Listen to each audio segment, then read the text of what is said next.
네, 더불어민주당 정청래 대표가 6.3 지방선거를 앞두고 조국혁신당의 합당을 전격 제안했습니다. 국민의힘 장동혁 대표는 쌍특검을 촉구하며 단식 농성을 시작한 지 8일 만에 종료를 선언했는데요. 관련 내용을 포함한 정치권 이슈들 김상일 정치평론가, 정영국 전 청와대 대변인 두 분과 함께 자세히 짚어보겠습니다. 두 분 어서 오십시오. 안녕하세요. 예. 자, 더불어민주당이 조국혁신당을 향해 합당을 제안했습니다. 정청래 대표와 조국 대표의 발언 먼저 듣고 오늘 대담 본격적으로 시작해보죠. 조국혁신당에게 제안합니다.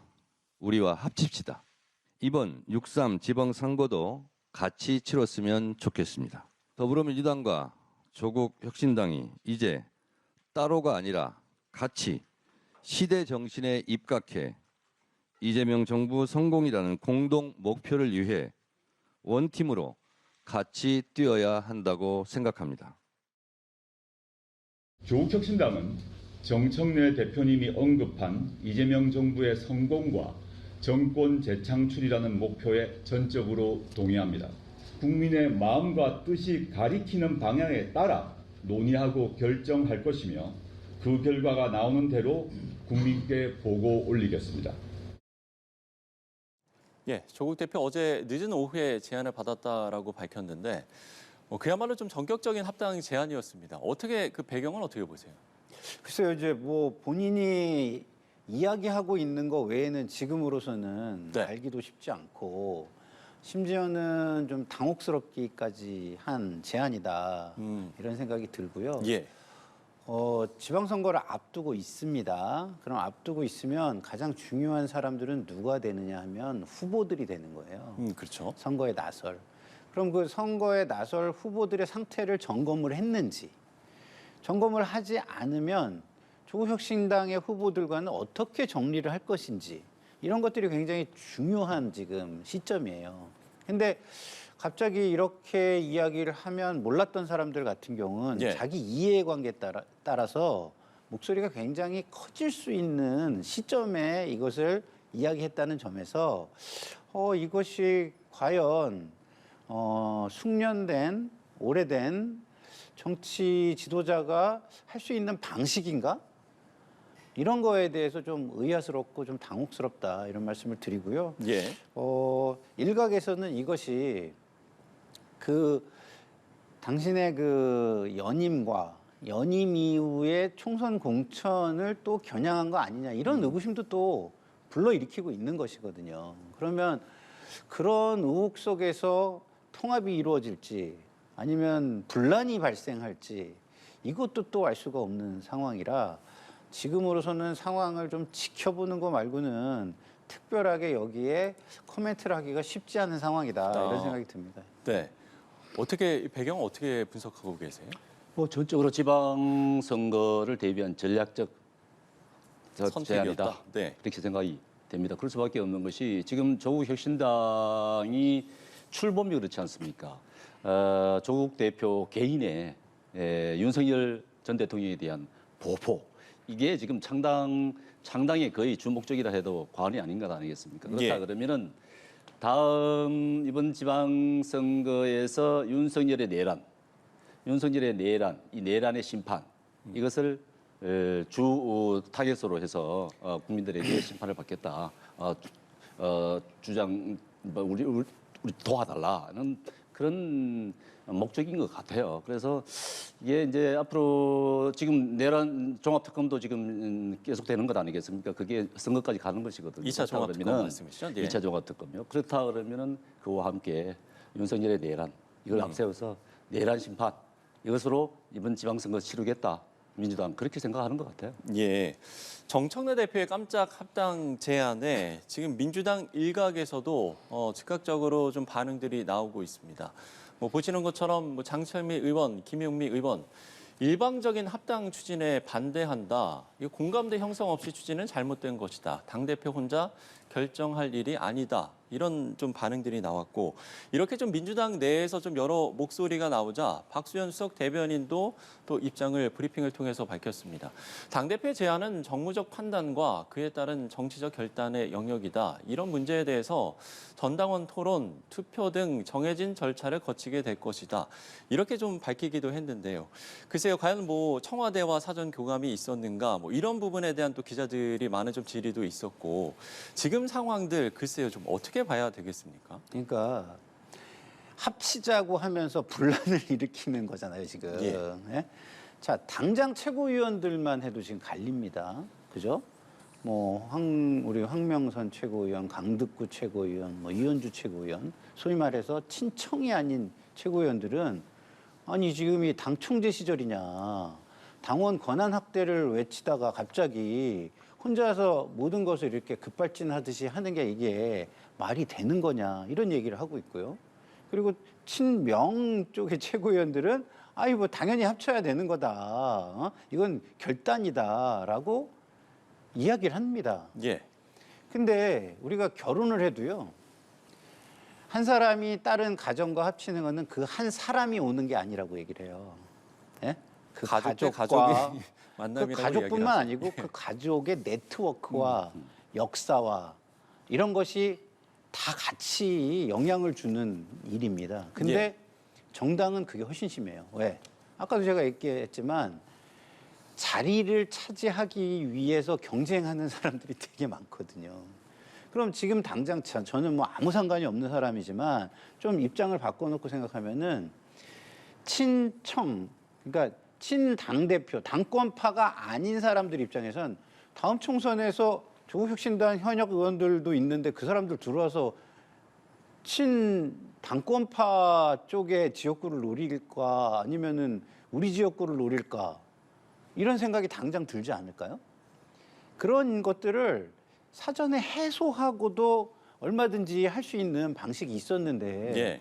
왜 이런 식으로 했는지에 대해서 지금 제가 볼 때는 당의 분란이 상당히 지금 커지고 있기 때문에 정말 합치고 싶다면 당의 분란을 일으키지 않는 방식으로 하시는 게 맞지 않나 이런 생각이 듭니다. 예. 지금 뭐 말씀을 들어봐도 그렇고 일단 여러 좀 목소리들이 나오고 있어서요.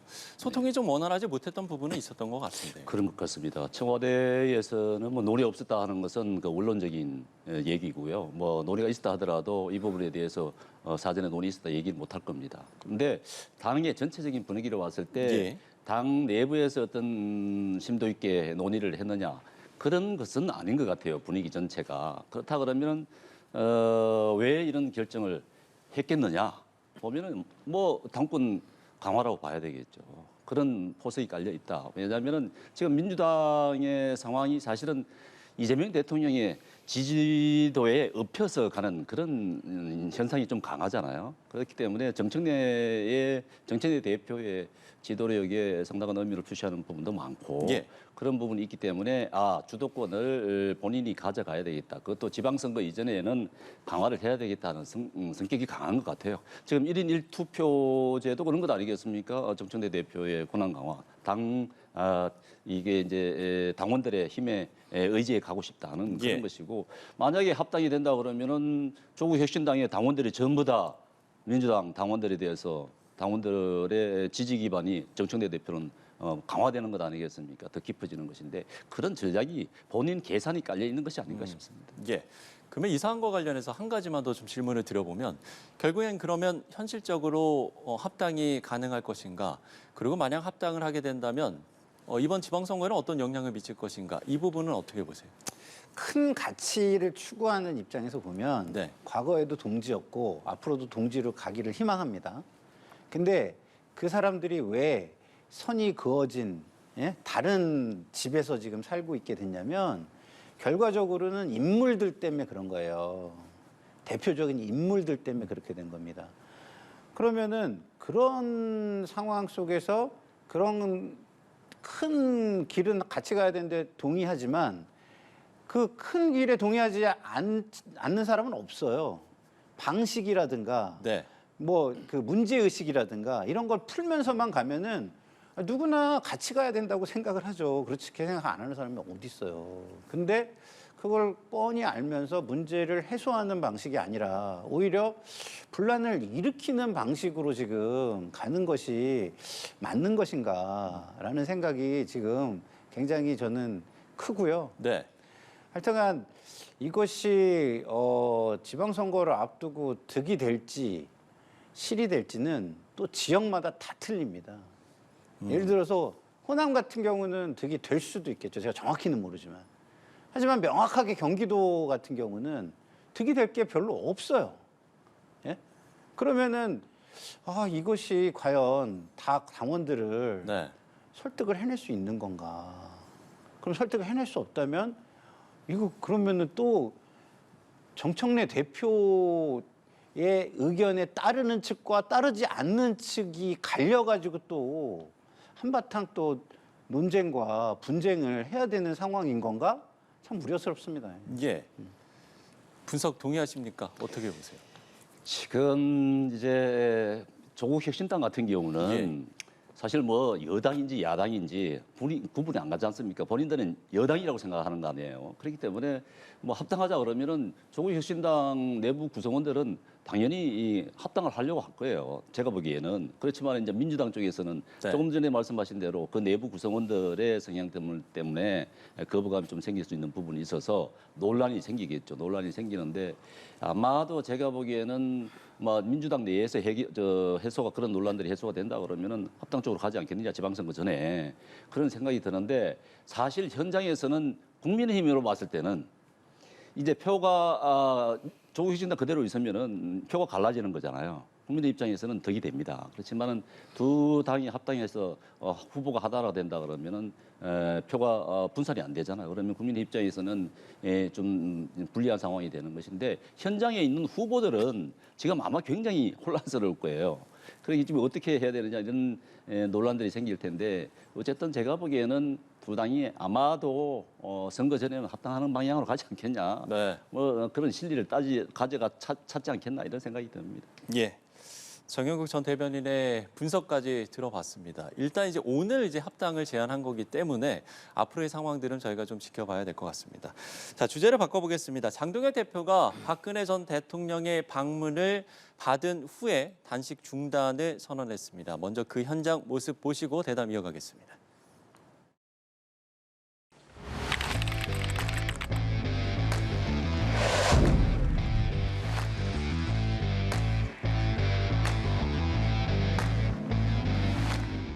정부 여당이 이렇게 대통령의 단식에도 불구하고 아무런 반응을 하지 않는 거 이것은 정치 도의상 있을 수 없는 일이라고 생각합니다.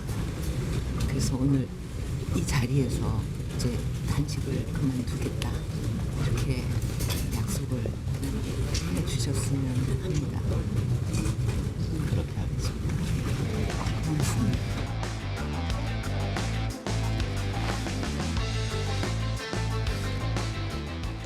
저는 더 길고 큰 싸움을 위해서 오늘 단식을 중단합니다. 그러나 부패한 이재명 정권과 더불어민주당의 폭정을 향한 국민의 탄식은 오늘부터 들불처럼 타오를 것입니다.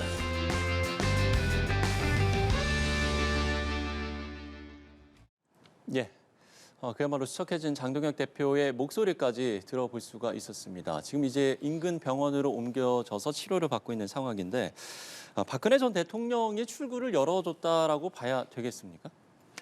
네, 다행스럽습니다. 사실 박근혜 전 대통령 뭐 정치적으로 여러 가지 해석을 나올 수 있는 그런 움직임은 없었거든요. 예. 잘 안 하시려고 자제를 하고 하시는데 아마도 이렇게 그냥 둬서는 안 되겠다 싶으셨던 것 같습니다. 오늘 찾아서 단식을 중단을 요청하고 또 장동혁 대표도 흔쾌히 그렇게 하겠습니다. 해서 받아들인 모습은 네. 오늘 이 혹한 속에서 참 여의도 정치판이 굉장히 좀 살벌했는데 오히려 좀 따뜻한 모습을 보지 않았나 싶어요. 네. 오늘 이런 형태로 해서라도 단식이 중단된 데 대해서는 다행으로 생각합니다. 예, 조금은 이제 다른 얘기긴 한데 박근혜 전 대통령이 10년 만에 국회를 찾았다라고 하더라고요. 이 부분은 어떻게 보셨어요? 그렇습니다. 지금 뭐 대구 계시면서 대구 내에서 박정희 전 대통령과 관련된 아버님과 관련된 행사에는 종종 참석을 하시는데 네.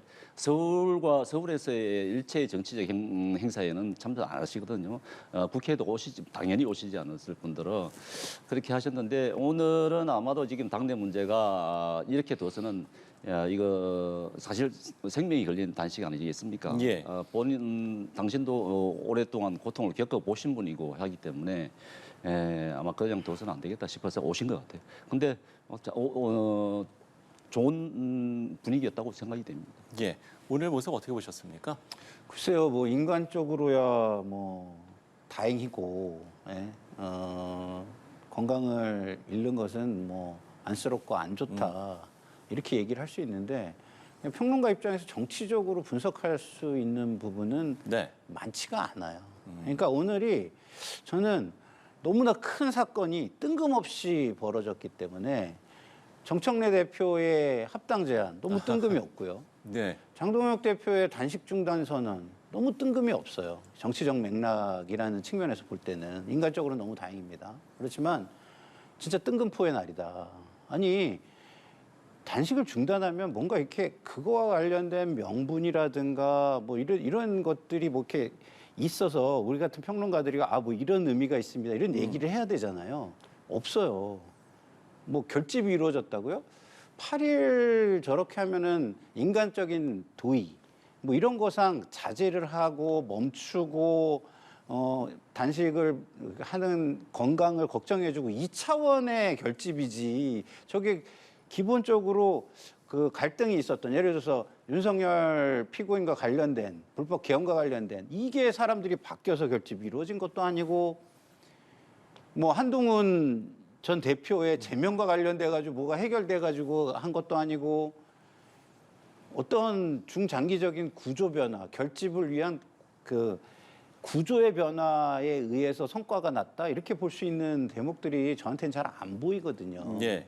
정청래 대표의 합당 제안도 마찬가지예요. 똑같아요. 그것도 역시 충분히 논의를 통해서 해도 누구나 합당에는 기본적인 방향은 다 찬성하는데 좀 더 좋은 방안과 시기와 이런 걸 가지고 할 수 있었을 것 같고 이것도 그렇고 그래서 저는 거대 양당 대표의 뜬금포의 날이다 네. 이런 생각이 듭니다. 오늘 합당 제안에 좀 많이 깜짝 놀라셨던 것 네. 같습니다. 예.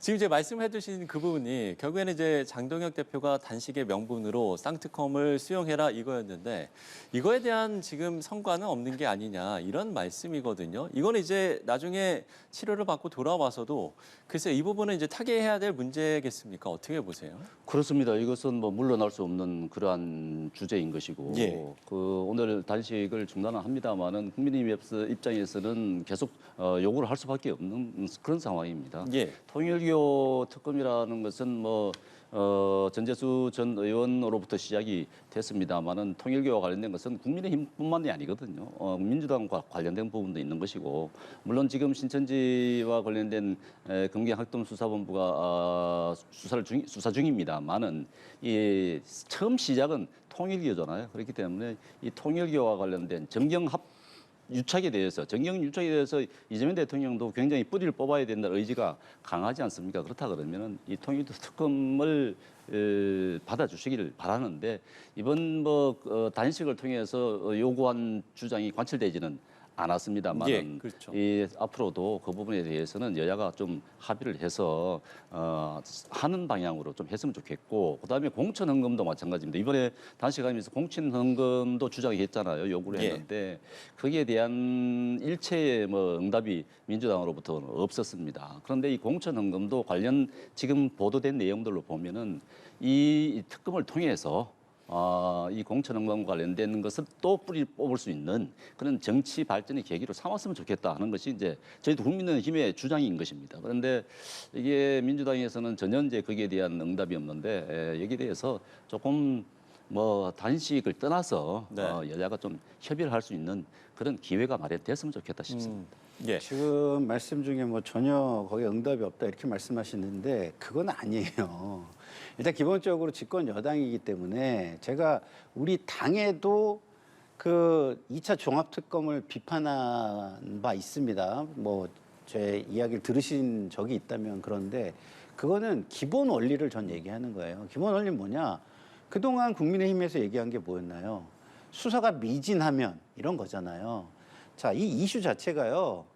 민주당과 집권 세력에 불리한 이슈예요. 통일교는 물론 국민의힘에도 불리합니다. 예? 하지만 저희에게도 굉장히 불리한 이슈예요. 공천 헌금 문제 우리에게 불리한 이슈입니다. 길게 가면 갈수록 우리의 뭐랄까 지지율을 깎아먹으면 깎아먹지 이거를 지지율을 높여주는 이득될 건 이슈가 없다. 아닙니다. 네. 이득될 게 없어요. 그러면은 수사를 잘하게 해서 빨리 끊어주고 특검 요구를 하지 못하도록 자꾸 이렇게 수사를 엄정하게 하는 모습을 보여줘야 됩니다. 그렇지 않으면 거부할 수가 없어요. 집권 세력과 관련된 거니까 수사기관이 제대로 안 움직이네라는 이 말은 국민에게 아주 강하게 먹히는 말입니다. 그러면 거기 가서 특검을 받을 수밖에 없는 상황이 올 거예요. 그러면 그게 우리에게 유리하겠습니까? 그렇지 않거든요. 그런데 이런 이슈를 오히려 내 성과로 만들어야 돼라고 너무 급작스럽게 단식으로 뛰어들으니까 이걸 그냥 들어줘가지고 야당 대표의 업적으로 만들어주는 일을 이렇게 쉽게 할 수가 없었던 겁니다, 오히려. 네. 그래서 단식을 포기하시고 중단하시고 그거를 대국민과 함께, 국민과 함께 선전을 하면서 이렇게 설득과 공감을 모아가면은 유리한 이슈가 될 수밖에 없는 거기 때문에 저는 이게 지금 장동혁 대표의 단식도 이해가 안 되고 단식 중단을 이렇게 뜬금없이 선언하는 방식도 뭐 결과는 잘하셨지만 방식도 이해가 안 되고 그런 상황이기 때문에 오늘은 전반적으로 평론이 참 어렵다. 그렇게 저는 말씀을 좀 드립니다. 예. 마찬가지로 발언 기회 드리고 주제 넘기겠습니다. 그렇습니다. 지금 이와 관련돼서는 저희들 무슨 결론을 내든지 간에 여야 간에 어느 정도의 결론이 나와야 되는 것 아니겠습니까? 예. 국민적 요구가 있는 것이고 국민들도 통일교 특검과 관련돼서는 지지하는 사람들이 많은 것으로 지금 여론이 형성이 돼 있는 것 아니겠습니까? 그렇지만 이게 야당 입장인 유리하고 여당 입장 유리하고 다 따지다 보면 할 수가 없어요, 사실은. 근데 다 여야가 다 포함된 사안들이거든요. 그렇기 때문에 국민들 입장에 봤을 때는 진실을 밝히라고 하는 것이 마땅한 것입니다. 그렇다 그러면은 여야가 국민들의 뜻에 따라줘야 되는 것이 맞는 것이죠. 그렇다 그러면은 두 당이 이 부분에 대한 논의를 해야 된다고 봅니다. 예, 알겠습니다. 자, 주제를 넘겨보겠습니다. 시간을 이제 어제로 돌려볼 텐데요. 내란 중요인물 종사 등의 혐의로 기소된 한덕수 전 총리에게 법원이 1심에서 징역 23년을 선고하고 한덕수 전 총리는 법정 구속이 됐습니다. 어제 이제 제가 뉴스를 진행하면서 저도 이제 이 징역 23년 선고받는 장면을 이제 뉴스를 진행하면서 봤는데 사실 구형량보다 더 많이 이제 선고 형량이 나와서 저 역시도 진행하면서 상당히 조금 놀란 부분도 있었고요. 어떻게 좀 보셨어요? 저는요, 사실은 윤석열 피고인의 체포방해와 관련해서 예. 구형이 10년이 나왔는데 그걸 반으로 5년을 하는 걸 보면서 상당히 아쉬움을 느꼈어요. 이게 현실인가? 라고 안타까움도 느꼈고 사실은 뭐 조금 강하게 얘기하면 사법부에 대해서 조금 우리 사법부가 이 정도 수준인가? 라는 실망감도 좀 느꼈어요. 그래서 이 방송에 나와서 이번에 15년 구형했다면 이게 본안이니까 똑같이 반은 못할 거고 반보다는 좀 더 할 거다. 이렇게 제가 예측을 하고 갔거든요. 그렇습니까? 예. 예? 그랬는데 그건 이제 제 기대가 많지가 않고 실망감이 컸던 제 마음의 발로의 이야기였는데 저는 23년 이걸 들으면서는 너무 울컥했죠. 우리 사법부가 정말 우리 역사를 걱정하고 역사의 교훈으로 이걸 만들고자 하는 의지가 있는 분들이 있구나. 물론 최종 대법원까지 가면 조정이 있겠지만 예. 그런 의지와 메시지를 국민들에게 전달했다라는 측면 그리고 이것이 다시는 역사에서는 재현돼서는 안 되는 일이다라는 걸 강조한 점에서는 정말 좀 개인적으로는 울컥하고 감격스러웠다라는 말씀을 드립니다. 예. 무엇보다 12.3 비상계엄에 대한 사법부의 첫 판단이었고 12.3 비상계엄을 내란으로 판단을 한 그 판결이 이제 가장 좀 눈에 띄었던 것 같기도 하고요. 어떻게 좀 보셨어요? 그렇죠. 친위 쿠데타라고 규정을 했죠. 친위 예. 쿠데타라는 게 이제 권력을 가진 사람이 더 많은 권력을 가지기 위해서 쿠데타를 이런 내란을 일으킨 것인데 명확하게 규정을 했습니다. 어제 그 판결문을 읽고 있는 그 재판장의 모습도 비장했습니다만은 그 내용을 봤을 때 저는 이제 한덕수 총리에게 왜 그만큼의 무거운 형을 내렸나 생각해 봤을 때 한덕수 전 총리의 그 개인의 무게도 한몫을 했다 싶어요. 본인이 사실 50년 넘게 사실 공직생활을 하면서 네.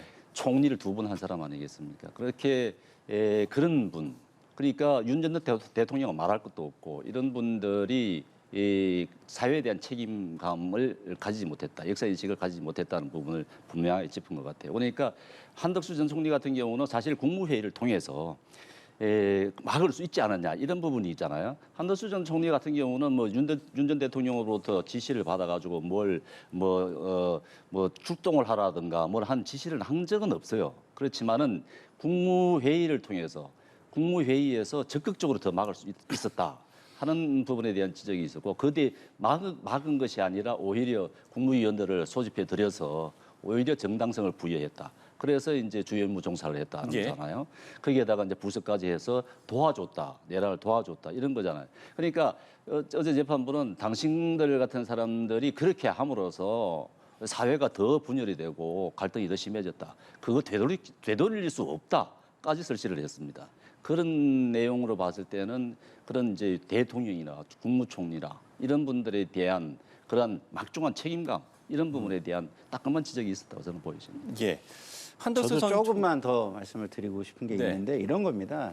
예전에 제가 진영은 다르지만 판사 출신 정치인의 말에 진짜 공감했던 말이 있어요. 그게 뭐냐면 힘을 내세운 독재보다 법과 제도를 내세운 독재가 훨씬 무섭다. 이런 얘기를 저는 진짜 깊게 공감했었는데요.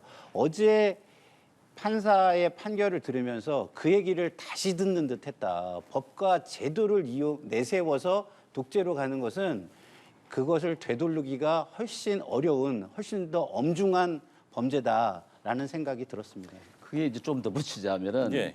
이게 나중에 뭐 헌법 개헌을 한다든가 할 경우에 지금 앞으로는 이 총칼을 동원한 쿠데타 이런 것들은 없을 겁니다. 이제 법을 이용한 쿠데타. 이런 합법적인 쿠데타 이런 것들이 생길 거라고요. 그렇기 때문에 쿠데타의 개념도 다시 설립할 필요가 있다 저는 생각합니다. 예, 알겠습니다. 예, 저희는 대담을 좀 계속해서 이어 나가 보겠습니다.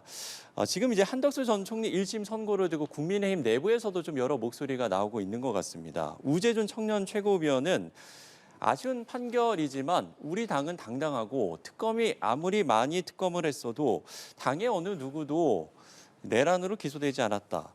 반면 이제 친한계 한지아 의원은 윤석열 전 대통령과의 절연, 진정성 있는 사죄를 요청을 했는데 글쎄 이렇게 당내에서 여러 목소리가 나오는 부분들은 좀 어떻게 봐야 되겠습니까? 그렇죠. 두 분 젊은 우리 의원들고 드리고 같은 친한계 쪽인데 목소리가 좀 다르네요. 그런데 사실 뭐 국민의힘 의원들 가운데서 이번 내란과 엮여 있는 사람들은 추경호 의원이고 지금 이제 재판이 진행 중이죠. 예. 그 외에 한덕수 전 총리도 사실 나중에 지금 입당을 해가지고 대통령 후보까지 파란만장하게 올라왔던 분이기 때문에 약간 우재준 의원의 팩트가 조금 다른 부분이 있기는 합니다만은 어쨌든 저 말은 우리 당이 내란과는 전혀 연관성이 없다. 국민주당은 계속 이제 내란당 이렇게 공격을 하지 않습니까? 예. 그렇지만은 윤석열 전 대통령이 저런 내란을 모의하면서 당과 협의를 했다든가 당의 누군가와 협의를 했다든 그런 점은 없었다. 그래서 그렇기 때문에 좀 벗어나야 될 필요가 있겠다 하는 것이고 한재호 의원 같은 경우는 이제 그래도 우리는 그런 대통령을 배출한 당이니까 사과를 해야 된다는 부분인데 저는 앞으로 이제 지금 뭐 한덕수 전 총리에 대한 선고이기 때문에 당이 뭐 꼭 이렇게 뭐 사과를 꼭 다 해야 된다, 꼭 해야 된다 이런 건 아니겠습니다. 뭐 하면 좋겠습니다만은 다음 달에 윤석열 전 대통령과 관련된 선고가 있을 때는 어차피 제가 보기에는 사용하려면 무기거든요. 그렇다 그러면은 당으로 입장에서는 반드시 사과가 있어야 되는 것이고 윤석열 전 대통령과의 관계, 절연 문제도 얘기를 해야 되는 것이고 그와 동시에 사과 말만 있어서는 안 되는 것이거든요. 이 당이 재창당할 수 있는 정도의 이 쇄신책을 가지고 얘기를 해야 됩니다. 그렇기 때문에 지금부터라도 그런 걸 만들어야 된다고 저는 봅니다. 네. 마지막으로 두 분께 한 30초 정도 좀 이야기를 들어볼 수가 있을 것 같은데요. 코스피가 사상 처음으로 5,000선을 돌파했습니다. 이 뉴스도 상당히 큰 뉴스인데 이재명 대통령의 또 대선 공약이기도 했고요. 어떤 의미가 있다고 보시는지 좀 짧게 듣겠습니다. 경제는 역시 안정이 가장 중요하다. 경제 활동을 안정적으로 할 수 있다라고 하면은 돈은 이익을 향해서 쫓아가기 마련입니다. 그런 것들이 지금 시중 유동성이 안정성을 찾은 상황 속에서 활발하게 이익을 찾아가고 있는 한 단편을 보여주고 있다라는 생각이 들고요. 그 이익을 제대로 또 보장할 수 있고 그다음에 건전하게 만들 수 있는 후속 조치들이 필요하다. 다시 말해서 이 코스피 5천 시대를 열어가는 데 있어서는 우리의 기업 가치를 다시 보여주는 거 그리고 배당이나 이런 걸 통해서 그 이익을 실현해 주는 거 그리고 좀비 기업이나 이런 것들을 척결함으로써 주가 조작이나 이런 것들을 막아내는 거 이런 것들이 후속적으로 체감 있게 진행이 된다면 이거를 디딤돌로 뭐 6천, 7천, 8천 쭉 뻗어나갈 수 있는 계기가 마련된 거 아닌가 이런 생각이 듭니다. 이게 뭐 정부에서 주식 부양책이 더 추가로 발표가 되고 한다 그러면은 떨어지는 것보다 올라갈 수 있는 가능성이 좀 크다고 봐야 되겠죠. 예. 봐야 되는데 주식 단지 이제 이게 또 조정 국면에 들어가서 피해 보는 사람이 있을지 않을까 하는 걱정이 생기는 건 사실입니다. 그런데 주식 시장이 이렇게 뜨거운 반면에 사실 서민의 삶의 현장인 이 재래 시장 같은 경우는 말이죠. 굉장히 지금 춥습니다. 굉장히 추워요. 굉장히 어려워요. 경기가 그만큼 안 좋다는 얘기잖아요. 그러니까 이런 그 주식 시장의 활황 이런 것들이 이제 기업들이 다 골고루 다 좋아져서 그것이 다 민생과 연결이 돼서 주민들의 생활이 질이 좀 높아지면 좋겠는데 그게 그렇지 않다. 그렇기 때문에 민생이 더 관심을 가져주시면 좋겠다 싶습니다. 예, 알겠습니다. 자, 김상의 정치평론가 정연국 전 청와대 대변인 두 분과 이야기 나눠봤습니다. 오늘 말씀 고맙습니다.